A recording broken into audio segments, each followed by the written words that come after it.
and welcome Meredith Kerr!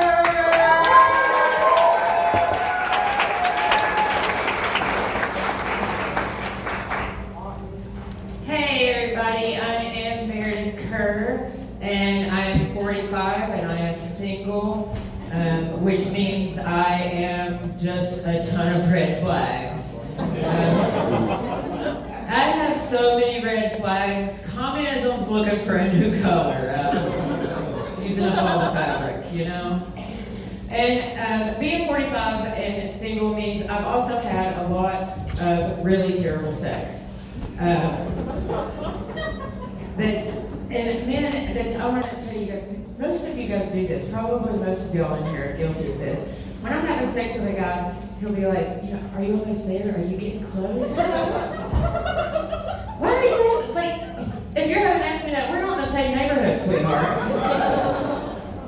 You might as well just go ahead and finish up what you're doing here. Run on downstairs, get on adamandeve.com. Order me something that vibrates, knows what the fuck it's doing, and does not ask me stupid questions. I actually said that to an ex of mine once, and he was pissed. Like, it really struck a nerve with him. And I was like, well, damn, sweetheart. At least one of us found a nerve. I don't know what to tell you. But there was an article that I read that the title of the article was 7 Ways to Make a Woman Orgasm. And I was like, holy shit, 7, that sounds like a lot, right? Fellas, no wonder you're confused. Don't worry about the other 6. Let's focus on the 1, guys.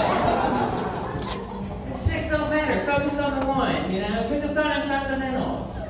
Get the ball over the plate before you start practicing a knuckleball. You know what I'm saying? We appreciate that. But then I noticed the byline, and it was written by a man, and I was like, 7's an arbitrary number. He's got not a clue, right? But I'm going to tell you about 2 of the ways that he talked about that really made me laugh. The first one, he called it a urinary orgasm. And what he said was, fellas, if she's not getting off during sex with you, don't worry about it. She's going to come when she goes to pee after sex. Okay, we got some ladies in here. Y'all clap it up if that's ever fucking happened to you. Anyone? Bueller? Yeah, I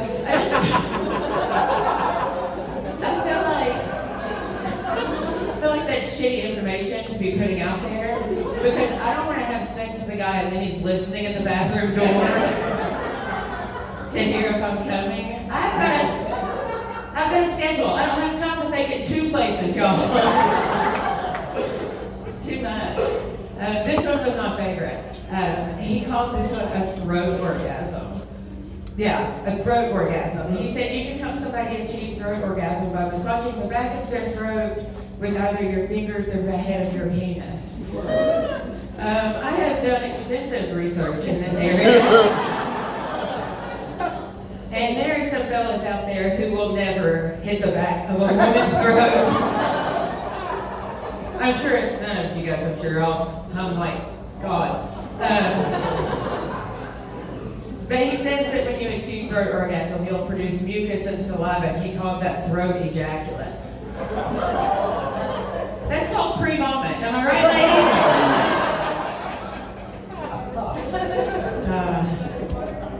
I just feel like if throat orgasms are a thing, we would look at bulimics in an entirely new light.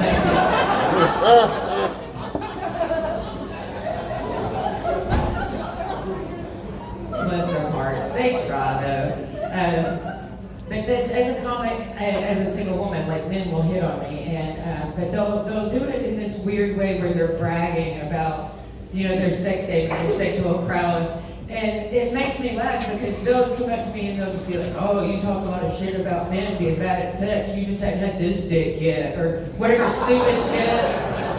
You know, like whatever stupid shit falls out of their face hole, you know? And so I asked a buddy of mine, I was just like, man, why do y'all hype up a game that you clearly don't know how to play? And he was like, Meredith, you gotta think about sex like the movies. Not every movie is gonna be the best movie you've ever seen. Not every movie is gonna fulfill you in every way. I was like, cool, I get that. That makes sense, right? But what if that movie told me it was gonna be the best movie I'd ever seen? What if that movie told me it wasn't going to stop until it was the best movie I'd ever seen? he told me by the end of that movie, I would be screaming that movie's name. But unfortunately, my sexual encounters are a lot like those movies. You know, the preview shows all the good parts. Always look sticky for some reason. Is that just me? And there's no reason to see the sequel, right? But then inevitably 2 months later, the sequel sends me a text, 2 a.m. saying, "You up?" Now I'm stuck in the middle of the Fast and the Furious saga. Yeah, I know, right? She said, "Damn." Yeah, it's bad. It's bad. Yeah, that's dating. Dating is hard. I was dating a guy, and I'm from Tennessee, and he is from Tennessee. We're from Bristol, which, you know, back in the day it used to be a small town. It's getting bigger, but he used a phrase that I had never heard before. You know, like the little fruit flies that you'll get in your house sometimes. He called those pecker gnats. Have you all heard this? Pecker gnats? Oh, okay. And so I was just like, why are you calling those pecker gnats? And he was like, "Meredith, because they're always around the peckers of the animals. You'll always find them around peckers. They love peckers." And I was like, huh. Who knew my spirit animal was an insect?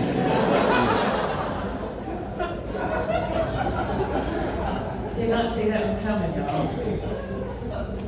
But besides my steamer trunk full of red flags, I'm also sober. I've been sober for 4 years now.